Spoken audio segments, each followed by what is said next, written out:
श्रीमद्भागवत चतुर्थ स्कंद चतुर्विंशोऽध्याय।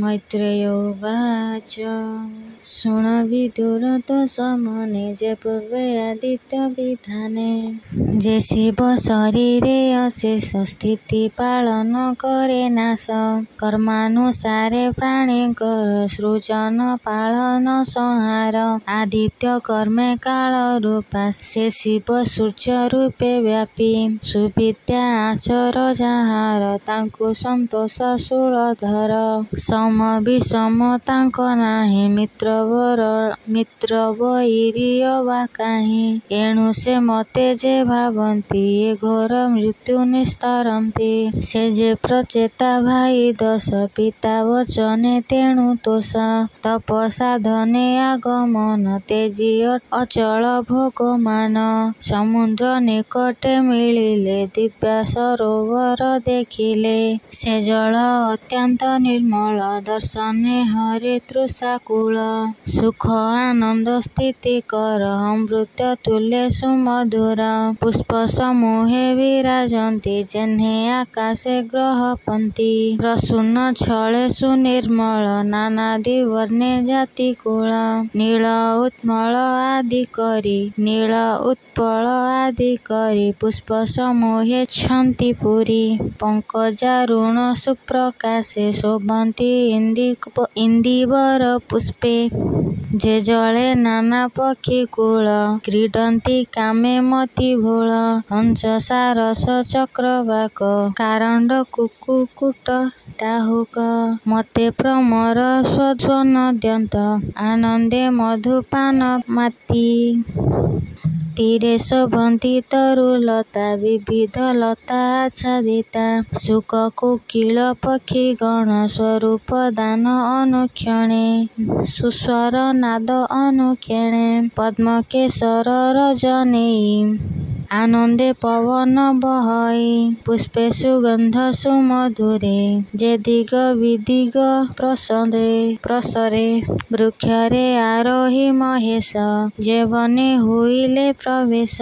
देखि प्रचेता दश भाई उभाजे शिरे कर देई गद हाटक दिशे कांति रत्नमहुहे विराजन्ति सुग्रीव कंठे शोभावन सुनील प्रभा सुलक्षण हेमंते समये कुमरे देखि सानंद सुख भरे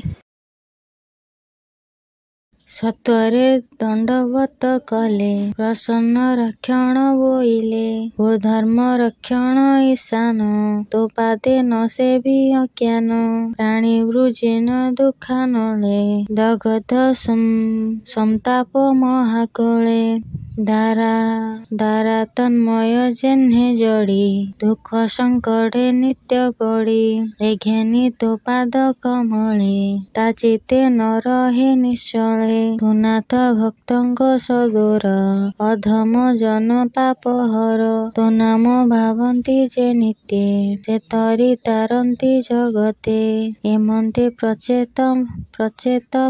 प्रचेत सबणी शुणी संतोष सुला पाणी प्रसन्न चित्ते शूल हस्त देखि ताहांकु शीलवंत कहंती प्रचेत सम्मान जानिलु तुम्भ मन ज्ञान तेणु दर्शन देलु आगे पवित्र वर माग बेगे शुणी संतोष प्रचेतस जेन्हे आप्यने सुधारस त्ୟରେ दंडवते पड़ी कहंती शिरे कर जोड़े ओ प्रभु तो पाद कमले न मर्जिलु शयले विफले गला आंभ दिन तो कृपा बिने हो ईशान एबे जानिलु शुभ चिते तोर दर्शन आंभ हेते अशेष कर्मा गला नाश तोर प्रसन्ने देईश तो देव करुणा सागर प्रसन्ने दिन पाप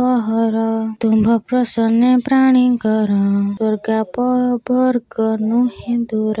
ଭୁଜଗେଶ୍ୱର ତୋ ମହିମା ନ ଜାଣିପାରେ ସୁର ବ୍ରହ୍ମା। ଆମ୍ଭେ ବାଳକ ଶିଶୁମତି କାହୁଁ ଜାଣିବୁ ତୋର ଗତି। ଯେ ଆଜ୍ଞା ପ୍ରଭୁ କୃପା ତୋର ଏ ଆତ୍ମାଦି କାମ ମୋକ୍ଷ ହାର। ହେମନ୍ତେ ନାନା ସ୍ତୁତି କରି ପ୍ରେମ ଆନନ୍ଦେ ଅଶ୍ରୁ ପୁରି। ଶୁଣି ପ୍ରମୋଦ ଉମାକାନ୍ତ ପ୍ରସନ୍ନେ କହନ୍ତି ଅନନ୍ତ। ହେ ପୁତ୍ର ଶୁଣ ମୋ ଉତ୍ତର ହରିଙ୍କ ଭକ୍ତ ପ୍ରିୟ ମୋର। ଭକ୍ତ ଜନ ଯେ ମୋହ ହୃଦୟେ ଏଣୁ ଭକ୍ତ ଠାରେ ଲୟେ। ଯେ ଯଜ୍ଞେଶ୍ୱର ବାସୁଦେବ ଯାହାର ନାମେ ଦୟାର୍ଣ୍ଣବ। ତ୍ରିଗୁଣେ ପାରେ ଯାବେ ଭାର ପ୍ରଧାନ ପୁରୁଷ ଈଶ୍ୱର। ତାହାଙ୍କ ଭକ୍ତ ଯେତେ ଜନ ସେ ମୋର ଅଟନ୍ତି ଜୀବନ। ଏଣୁ ମୁଁ ତୁମ୍ଭରେ ପ୍ରସନ୍ନ ବୈଷ୍ଣବ ନୁହନ୍ତି ଅଭିନ୍ନ। ତାଙ୍କ ମହିମା ଯଶ ଗୁଣ ମୁଁ ତହୁଁ ସାବଧାନେ ଶୁଣ। ଯେ ପ୍ରାଣୀ ସତ ସମସ୍ତରେ ସ୍ୱଧର୍ମେ ସ୍ୱନିଷ୍ଠ ଆଚରେ। ତଦନ୍ତ ବ୍ରହ୍ମଜ୍ୟୋତି ପାଇ ଅଶେଷ କଳ୍ମଷ ଛାଡ଼ଇ। ଯେ ବିପ୍ର ଦେହ କି ପ୍ରକାର ଯେ ପୁଣ୍ୟ କରେ ନିରନ୍ତର। ଅଶେଷ ପୁଣ୍ୟ ଗର୍ଭ ଫଳେ ସେ ମତେ ଲଭେ ଅନ୍ତକାଳେ। ବୈଷ୍ଣବ ପଦ ଯେବେ ପାଇ ଏ ଲିଙ୍ଗ ଶରୀର ଧ୍ୱଂସଇ। ଲିଙ୍ଗ ଭଙ୍ଗନେ ମୁଖ୍ୟ ଯୋଗ ନ ଲଭେ ମୃତ୍ୟୁ ଭୟ ଅଙ୍ଗ। ତୁମେ ଭକତ ମଧ୍ୟ ସାର ଲକ୍ଷଣ ଆଣିଲୁ ତୁମ୍ଭର। ଆମ୍ଭର ପ୍ରିୟ ଯେ ବହରି ତୁମ୍ଭେ କେମନ୍ତେ ମୋତେ ସରି। ଏଣୁ ମାନବ ଭକ୍ତ ଯେହି ମୋ ପ୍ରିୟ ତହୁଁ କେହି ନାହିଁ। ଆହେ ପ୍ରଚେତା ଭାଇ ଦଶ ଏ ତୁମ୍ଭେ ବାକ୍ୟ ହେଲୁ ତୋଷ। ହରି ଭଜନ ଏ ପ୍ରକାର କହିବା ଦୃଢ଼ ଚିତ୍ତେ ଧର। ଯେ ହରି ପ୍ରସନ୍ନ ଏମନ୍ତେ ହେବେ ତୁମ୍ଭର ଦୟା ଚିତ୍ତେ। ସ୍ତୋତ୍ର ମଧ୍ୟ ସାର ତୁମ୍ଭେ ସକଳ ଚିତ୍ତେ ଧର। ଏମନ୍ତେ କହିଣ ସନ୍ଦେଶ ଶୁଣିବି ଦୂର ମନେ ଦୋଷ। ନୃପକୁମରେ ଦୟା ବହି ପ୍ରସନ୍ନେ କହନ୍ତି ଗୋସାଇଁ। ସେ ସର୍ବେ ଯୋଡ଼ିବେ ନିକର ଶ୍ରବଣେ ଡେରି କର୍ଣ୍ଣ ଦ୍ୱାର। ରୁଦ୍ର ଉବାଚ ନିରତେ ସ୍ୱୟଂ ଯେ ପରମ ଆନନ୍ଦ ସୁଖ ନିରୂପଣ। ସେ ରୂପେ ସିଦ୍ଧ ହୁଅ ତୁମ୍ଭେ ଯେଣୁ ଗୋବିନ୍ଦ ନାମ ଭବେ। ତୁମ୍ଭର ସେବା ବଡ଼ ଫଳ ଜ୍ଞାନୀଙ୍କ ଆନନ୍ଦ କାରଣ। ଏଣୁ ଆନନ୍ଦ ଲଭେ ମୋର କରୁଣା କର ଚକ୍ରଧର। ସକଳ ଆମ୍ଭେ ନମସ୍କାର ନିରତ ହୋଇବୁ ମୋହର। ତୋ ନାଭି ପଦ୍ମ ବ୍ରହ୍ମା ଜାତ ସେ ବିଶ୍ୱ ଉତ୍ପତ୍ତି କାରଣ। ଏଣୁ ଯେ ନାମ ପଦ୍ମନାଭ କହନ୍ତି ସଂସାରେ ଦୁର୍ଲଭ। ସେ ନାମେ ପ୍ରାଣିପତ୍ୟ ମୋର ଏ ବିନୁ ବାଞ୍ଛା ନାହିଁ ଆର। ଏ ପୃଥି ଆପୋ ତେଜ ବାୟୁ ଆକାଶ ପଞ୍ଚଭୂତ ଯେହୁ। ଶବଦ ସ୍ପର୍ଶ ରୂପ ରସ ଅପରେ ଗନ୍ଧ ମାତ୍ର ଶେଷ। ଏହାଙ୍କ ଅନ୍ତରାତ୍ମା ଏହି ଯେ ବିଶ୍ୱ ସଂସାର ସଜଇ। ତାହାଙ୍କୁ ପ୍ରଣିପାତ ମୋର ଏ ଭବୁ କରିବେ ନିସ୍ତାର। ଯେ ଅନ୍ତଃକରଣ ତତ୍ୱର ଏ ମନ ବୁଦ୍ଧି ଅହଙ୍କାର। ତାହାଙ୍କ ଅନ୍ତରାତ୍ମା ହୋଇ ପ୍ରକାଶ କରୁତୁ ଗୋସାଇଁ। ଯେ ପ୍ରଭୁ ବୁଦ୍ଧି ଇଷ୍ଟ ଦାତା ଶ୍ରୀ ବାସୁଦେବଙ୍କ ଶୁଦ୍ଧ ଚେତା। ସେ ଅତି ଶାନ୍ତ ନିର୍ବିକାର ନମୟୀ ଭକ୍ତି ମରେ ତାର। ନମୟୀ ଭକ୍ତି ମତେ ତାର ଅଧିଷ୍ଠାତା ଥିକାରି ଯେହୁ ଶ୍ରୀ ସଂକର୍ଷଣ ମହାବାହୁ। ସେ ଯେ ଅନନ୍ତ ସିଦ୍ଧ ମତେ ମୋ ପ୍ରତିପାତ ତାଙ୍କ ପ୍ରାୟେ। ଯେ ପ୍ରଭୁ ଚିତ୍ର ଅଧିଷ୍ଠାତା ପ୍ରଦ୍ୟୁମ୍ନ ରୂପେ ବିଚାରନା। ସେ ପ୍ରଭୁ ପାଦେ ମୋ ବିନୀତି ସେ ବିଶ୍ୱ ପ୍ରବୋଧ କରନ୍ତି। ତାଙ୍କ ପ୍ରସନ୍ନେ ମୋ ଅଜ୍ଞାନ ତକ୍ଷଣେ ହେବ ବିନାଶନ। ଇନ୍ଦ୍ରିୟ ଅଧୀଶ ଯେ ମନ ତାହାଙ୍କ ଅଧିଷ୍ଠାନ ନାମ। ଯେ ଅନିରୁଦ୍ଧ ଯେ ଈଶ୍ୱର କରିବେ ସଂସାରୁ ନିସ୍ତାର। ଯେ ସୂର୍ଯ୍ୟ ରୂପେଣ ପ୍ରକାଶ ପ୍ରତ୍ୟେକ ଯେ ପରମହଂସ। ସେତେ ଯେ ଜ୍ୟୋତି ରୂପ ଧରି ଏ ବିଶ୍ୱ ପ୍ରକାଶକୁ କରି। ସ୍ୱର୍ଗାପର୍ଗ ଓ ବର୍ଗ ଦ୍ୱାରା ବେନି ଥାଇ ତାହାର ବୁଦ୍ଧି ଘେନି। ପବିତ୍ର ଚିତ୍ତେ ଯାର ସ୍ଥିତି ସେ ପ୍ରଭୁ ପାଦେ ମୋ ବିନତି। ସେ ନାମ ପ୍ରତିପତ୍ୟ ମୋର ଏ ବିନୁ କାହିଁ ବାଞ୍ଛା ଆର। ଯେ ଅଗ୍ନି ରୂପେ ଭଗବାନ ଯଜ୍ଞାଦି ଯାହାର ସାଧନ। ପ୍ରବୃତ୍ତି ନିବୃତ୍ତିରେ କରି ସେ ହରି ସଂସାରେ ବିହରି। ସେ ପିତୃଦେବଙ୍କ କାରଣ ହୋଇଲେ ଅନ୍ୟ ରୂପେ ପେଣେ। ସେ ସୋମ ରୂପ ନାରାୟଣ ଧଇଲେ ଯେ ଅର୍ଥ କାରଣ।